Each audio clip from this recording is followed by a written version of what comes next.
Hello, good morning. Good morning mga friends, kabayan, ka-YouTube. Andito ako sa bago kong work, sa bagong farm na pagtatrabahoan namin. So, nakakontract kami dito ng 1 week tayo dito dahil, no? Yeah. Monday to Friday.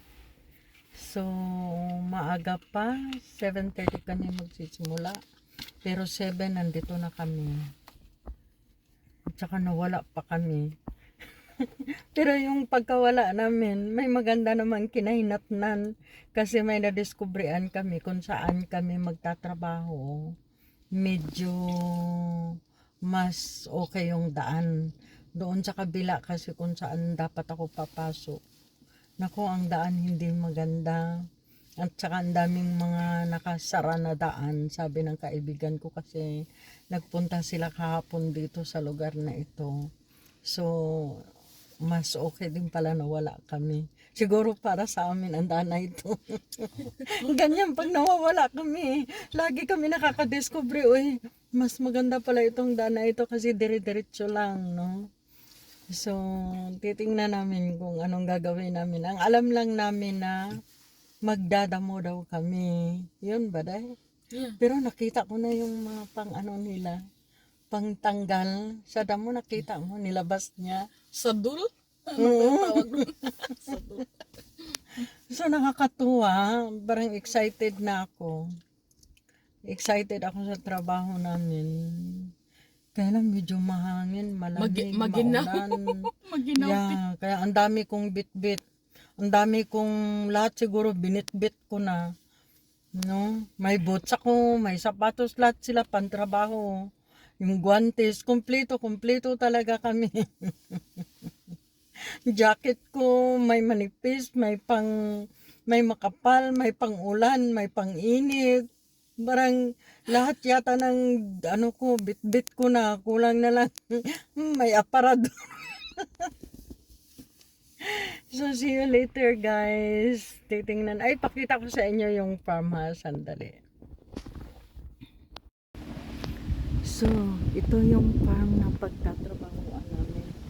Bago ako lumabas, tingnan ko muna kung yung aso nandito sa labas. Takot ako sa aso. Yan. Yan. Doon banda, nakikita ninyo puro green yung mga sibuyasan yan. Tapos dito naman sa kabila, teka, dahan-dahan tayo ba, mahilo kayo pag ikot ko. Doon naman nakikita ko patatasan, napakalaking ano talaga. Sabi ko yung lalakarin namin parang more than 600 meters yata pa isang lakad lang. So ang layo talaga. At nandito kami naka-park ako dito sa sakyan. Ito yung sasakyan ko, nakapark dito. So kaya excited ako, mahangin dito sa labas.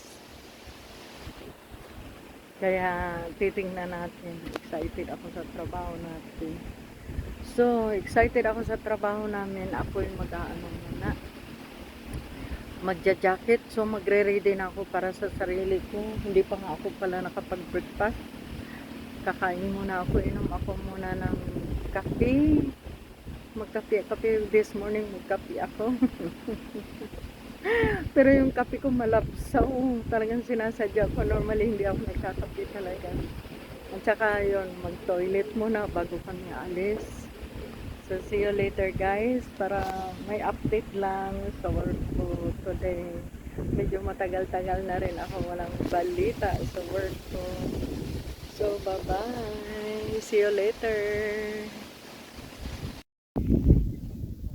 Hello, I'm back. Update sa work ko. Ito yung trabaho namin today. Ito yun. Nagdadamo kami.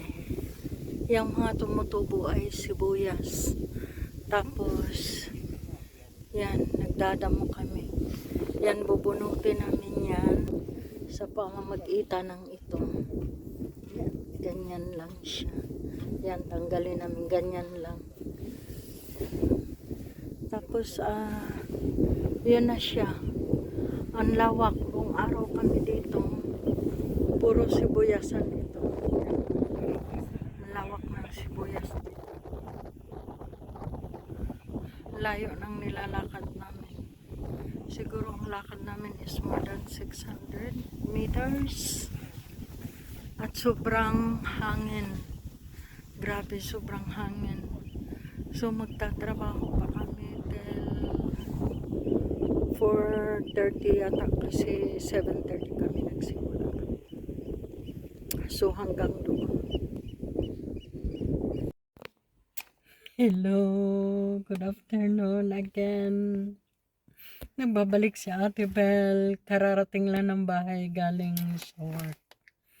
Pagod na pagod. Ang haba ng trabaho namin ngayon. Nagtrabaho kami from 7:30 hanggang 5 p.m. So, napagod ako. Grabe, pagod.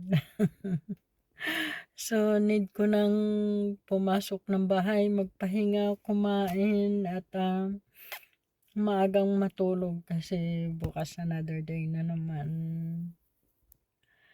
So, bye-bye guys. Pangalawang bye-bye ko na siguro ito. Papasok muna ako ng bahay.